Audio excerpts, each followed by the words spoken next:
Rahmat yang pertama adalah iman.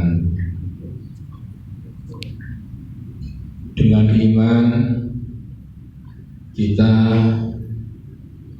bisa melakukan kehidupan kita sehari-hari dengan hati-hati, karena kita percaya bahwa yang utama kita imani Allah Subhanahu wa Ta'ala itu zat yang muttali'un, yang melihat kita dalam keadaan bagaimanapun dan dimanapun. Karena sejatinya kita ini bisa hidup sejahtera dan bahagia kalau kita selalu merasa diawasi. Yang kedua adalah rahmat nikmat Allah bisa menjalankan syariat Islam, di mana ketika Al-Quran diturunkan lalu kemudian diterjemahkan dalam kehidupan sehari-hari oleh Rasulullah Sallallahu Alaihi Wasallam, kita diberi rahmat Allah dalam bentuk petunjuk jalan menuju kebahagiaan baik di dunia maupun di akhirat, yaitu ketika Rasulullah sakit keras pada hari Senin, hampir wafat di hadapan beberapa sahabatnya, Rasulullah mengatakan, "Taraktum amroini, aku meninggalkan dua perkara, intam saktum, kalau kalian pegangan dua itu maka akan luruslah jalanmu menuju kebahagiaan dunia maupun akhirat." Lalu salah satu sahabat tanya, "Apa ya Rasulullah Sallallahu Alaihi Wasallam dua hal itu?"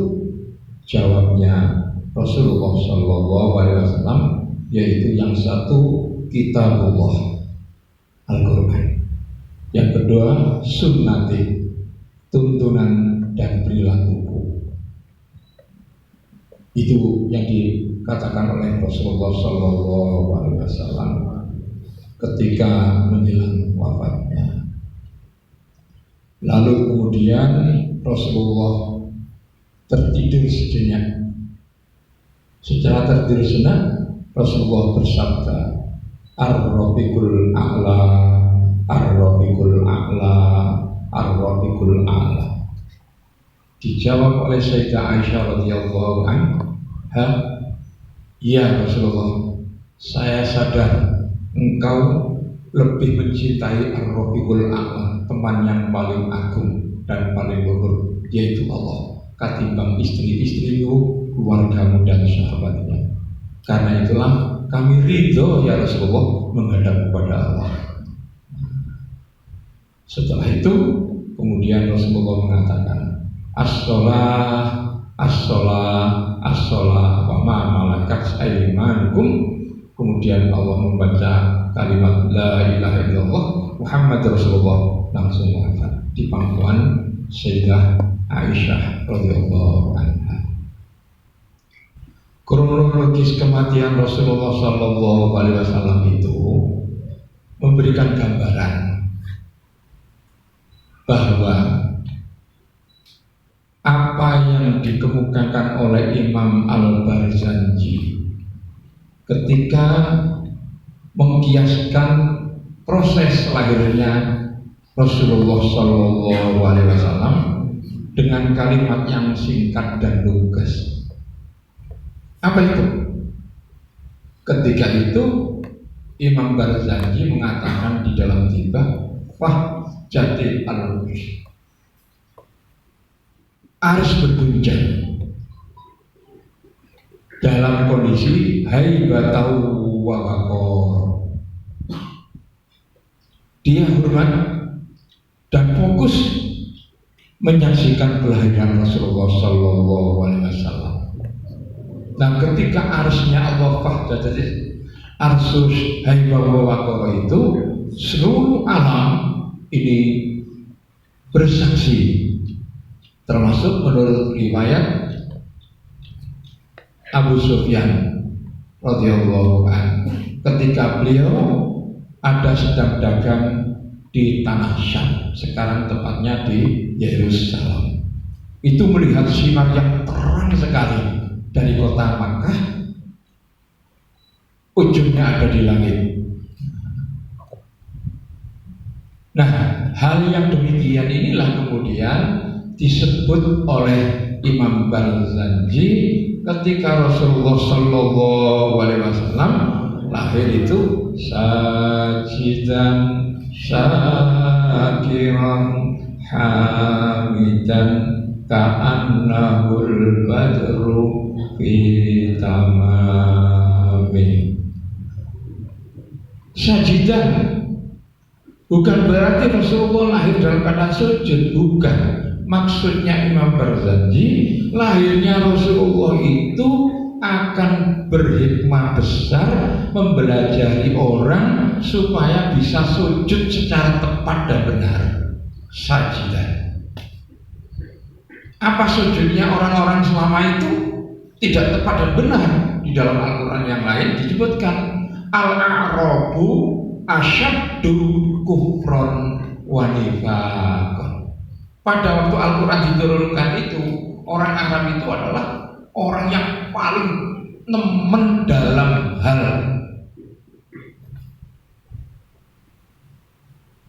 asyaddu kufron, dalam hal kufurnya.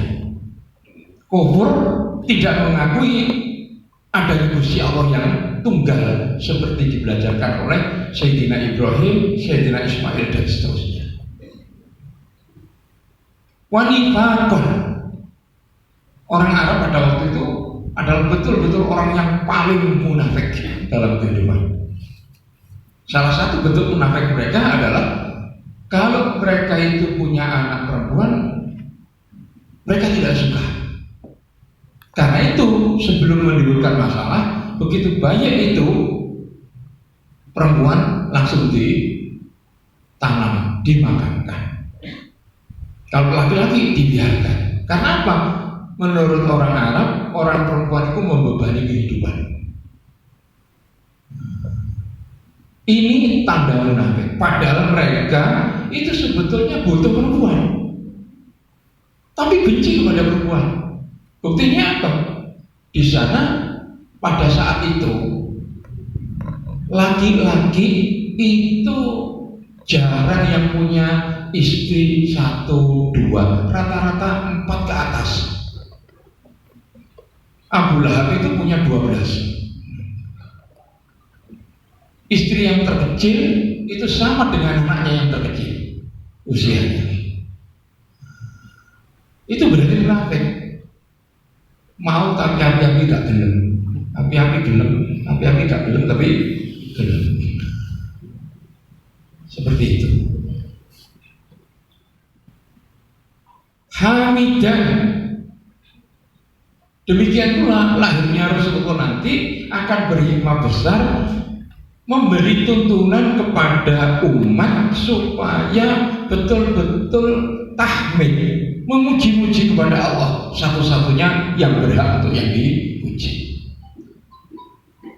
Syakiran hamidan ditutup dengan ka'annahul badru fi tamami, seperti bulan purnama. Tidak seperti sinarnya Rasulullah ketika memberikan tuntunan kepada umatnya, itu tidak seperti sinarnya matahari, tapi dikiaskan seperti sinarnya bulan purnama. Kenapa?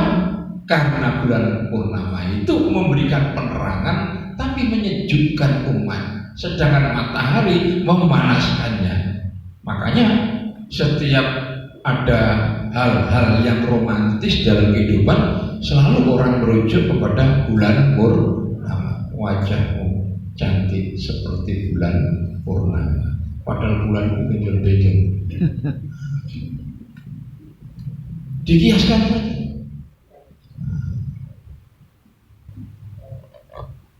Di pantai-pantai, di Kuta daerah-daerah mana itu tempat orang pacaran laki-laki selalu menggunakan bulan purnama dan mulai muncul dan tenggelamnya matahari. Tidak ada di sana itu lalu kemudian pacaran jam 12 siang,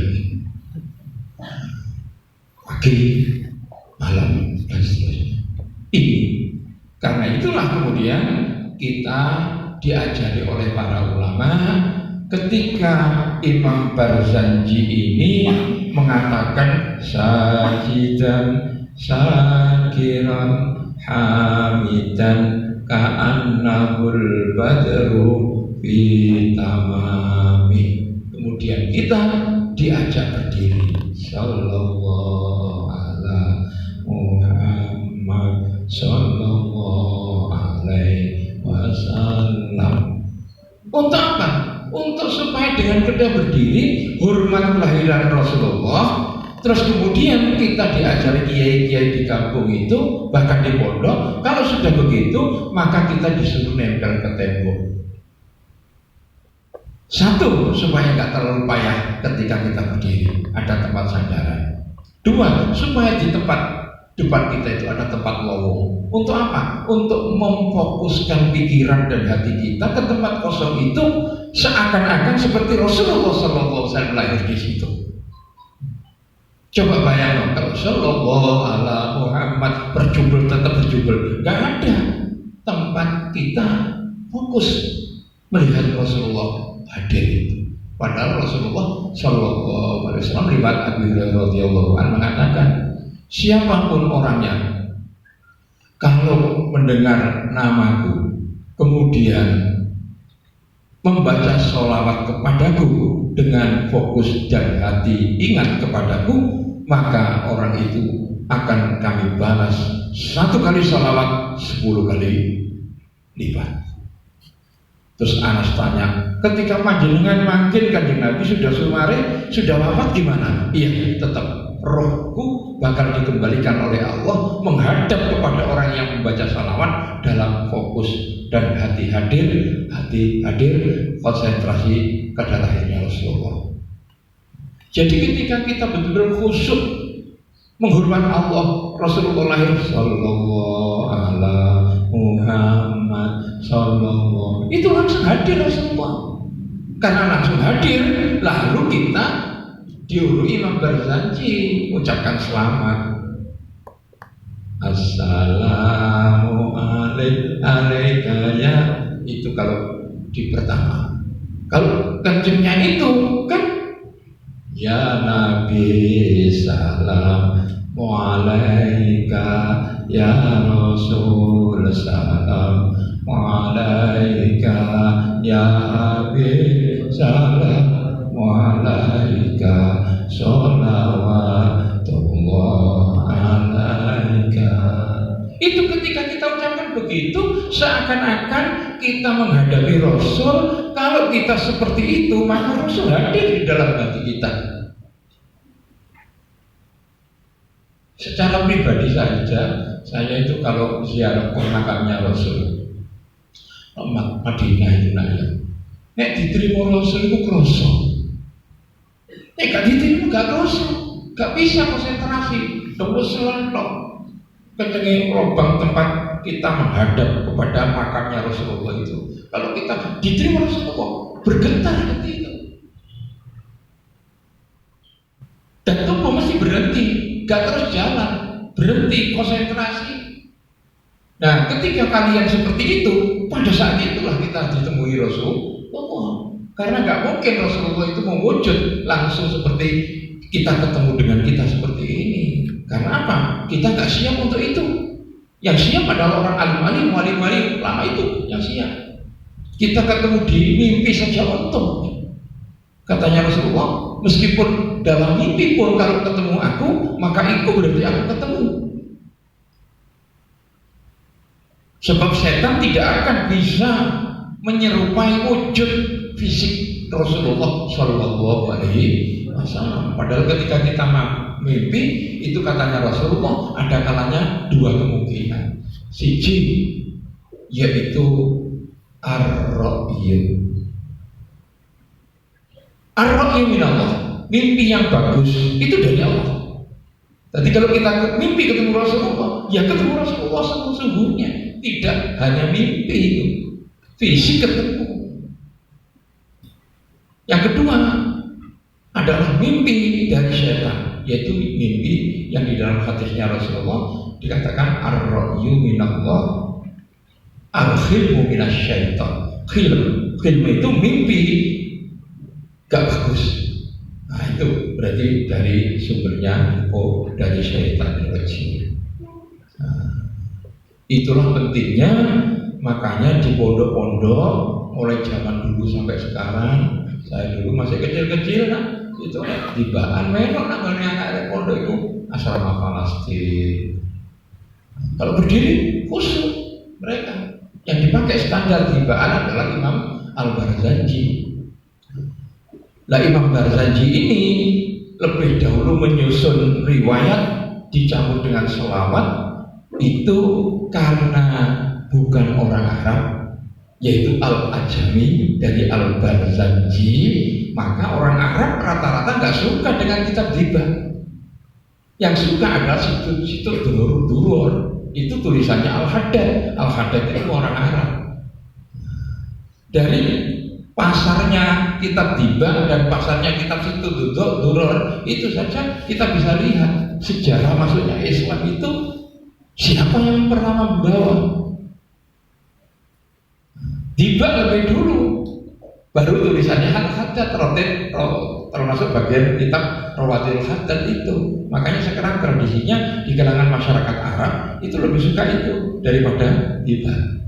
Kalau orang Persia, orang Ajami, orang Syria, orang kita lebih suka kepada tibah itu.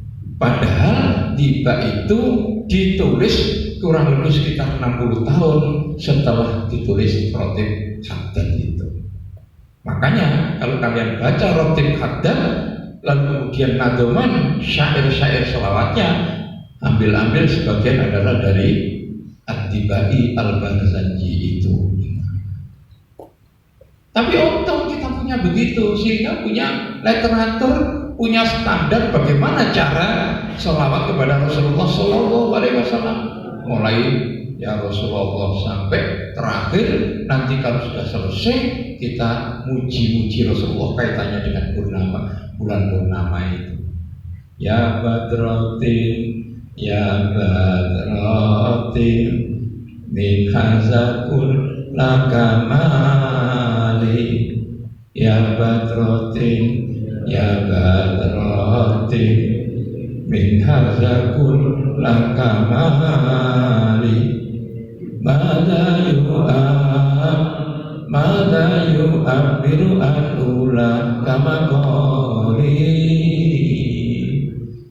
Itu. Jadi mulai ya Rasulullah sampai ya Badrotin itu oleh Imam Al-Barzanji diurut. Mulai keadaan sebelum Rasulullah lahir, kemudian sampai Rasulullah menjadi bulan purnama untuk memberikan pelajaran bagi kita bagaimana sujud yang tepat, membaca alhamdulillah yang tepat, syukur yang tepat, mengabdi kepada Allah yang tepat dan benar itu.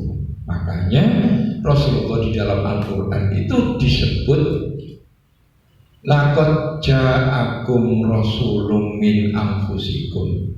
Betul-betul aku turunkan, angkat Rasul dari jenismu. Nabi Muhammad itu manusia biasa seperti kita. Makanya ketika dipuja-puja sahabatnya, lalu kemudian sahabatnya merasa tidak bisa meniru Rasulullah, lalu kemudian turunlah ayat ana basyarum mislukum yuha ilaihi. Saya ini manusia seperti kalian, cuman saya dikasih keistimewaan menerima wahyu.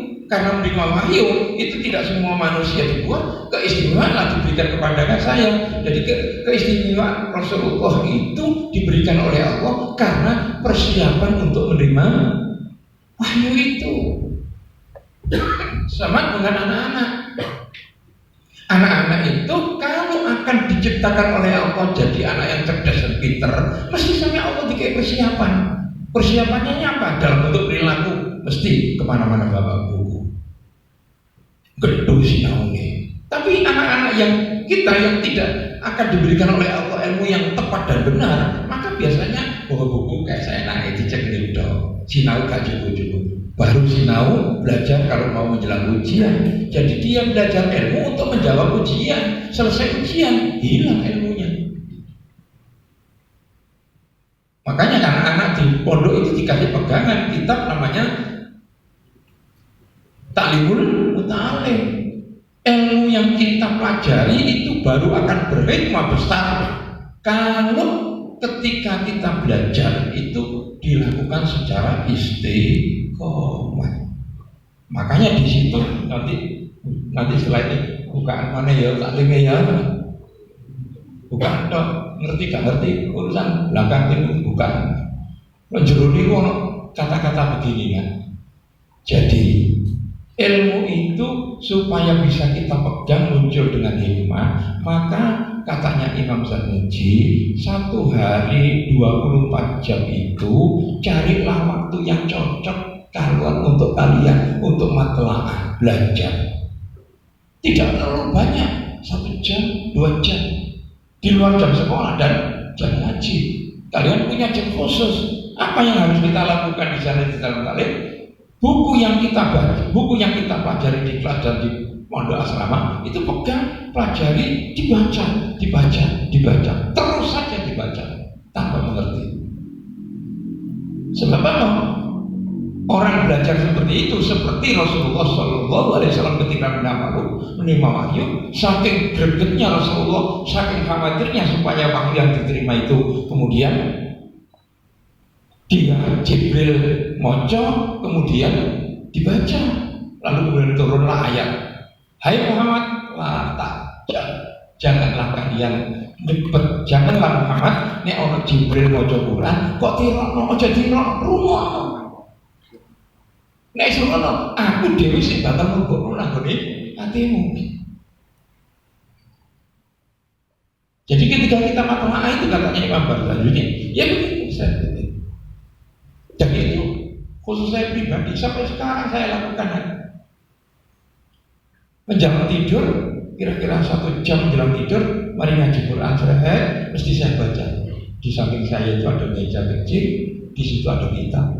Yang dulu saya belajar kepada kiai-kiai sepuh, saya dulu ketika saya di Kerapia ngajinya ke Mbah Ali masuk Riyadhus Shalihin, ketika di Pare ngaji Bukhari dan Muslim ada di sana. Lalu kemudian ketika Surabaya ngaji Al-Hikam ke Kiai Usman Al-Fatih, Kiai Juwaini. Lahumul Fatihah.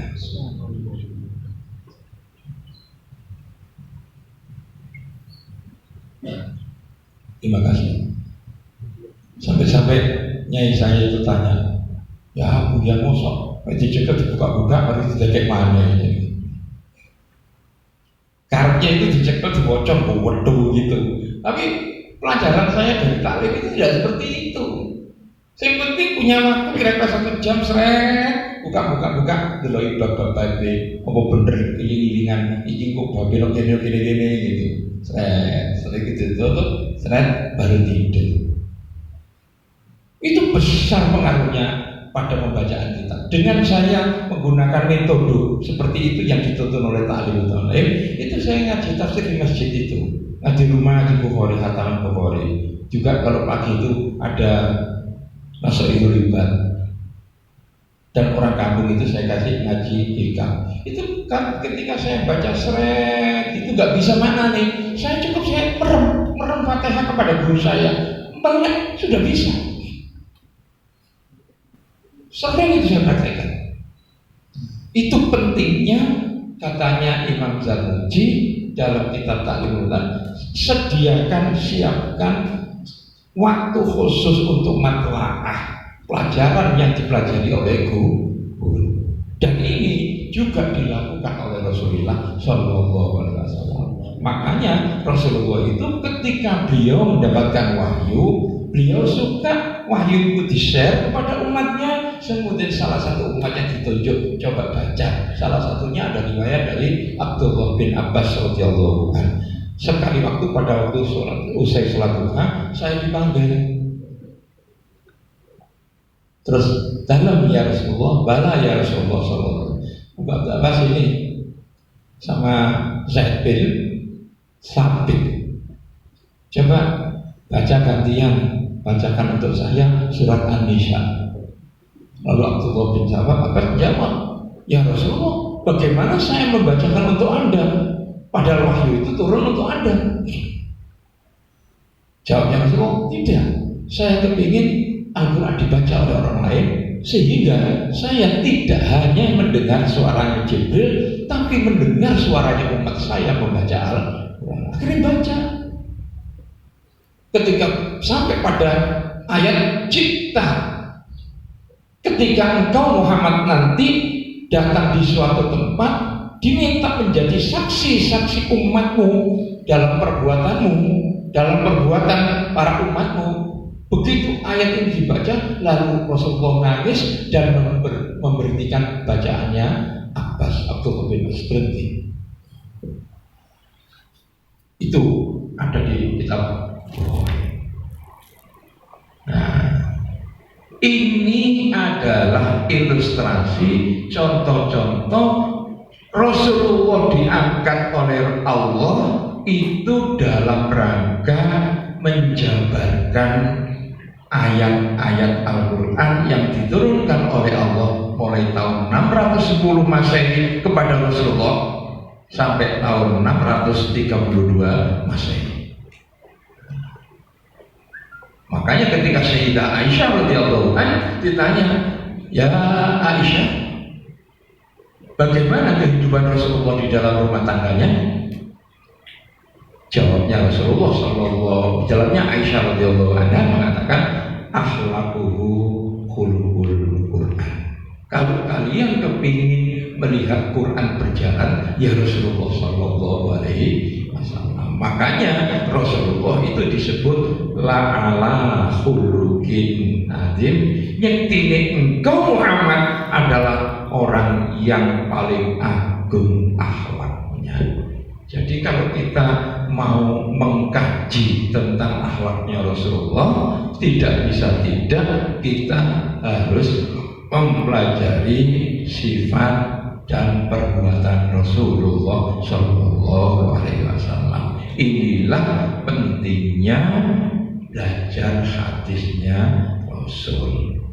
Tapi anak-anak kalau kepingin tahu bagaimana Rasulullah bangun, setelah bangun apa yang dilakukan, doa yang dibaca apa, sampai kemudian kemana Rasulullah setelah bangun, kemudian jamaahnya Rasulullah bagaimana, ketika Rasulullah ketemu dengan istrinya bagaimana, ketika ketemu dengan sahabatnya bagaimana. Itu ada kitab yang khusus dikumpulkan oleh Imam Muslim. Judul kitab itu adalah As-Sama'il, perilakunya Rasulullah. Kalau lebih detail lagi tentang doa-doa juga yang dibaca Rasulullah, bangunnya bagaimana, tidurnya bagaimana, apa saja yang dibaca Rasulullah menjelang tidur, apa saja yang dibaca Rasulullah setelah tidur, bagaimana wudunya Rasulullah. Ada kitab yang khusus 4 jilid, tulisannya Imam Kailani, namanya Al-Futuhur Rabbani. Al-Futuhur Rabbani itu tulisannya Imam Kailani tentang kehidupan Rasulullah sehari-hari. Kalau Al-Futuhul Ilahi itu tulisannya Syekh Abdul Qadir Jailani radhiyallahu anhu, mempelajari kita untuk mengetahui siri rahasia hati kita itu sebetulnya bagaimana. Itu. Makanya lewat Maulid Nabi Muhammad sallallahu alaihi wasallam kita sayuddanya bukan hanya memperbanyak membaca sholawat saja, tapi juga harus mempelajari sifat dan perilaku Rasulullah Sallallahu Alaihi Wasallam. Barangkali dengan belajar itu ada hal yang bisa kita tiru, langsung ditiru. Nah, disitulah yang ketika kita niru-niru setelah mempelajari Nabi Muhammad SAW itu, maka kita akan mendapatkan ilmu yang manfaat. Kalau sudah ilmu kita manfaat, insya Allah syairnya Imam Al-Barzanji At-Tibai, ya Badroddin, ya Badroddin min azabul lakamali, ya Badroddin, ya Badroddin min azabul lakamali, mada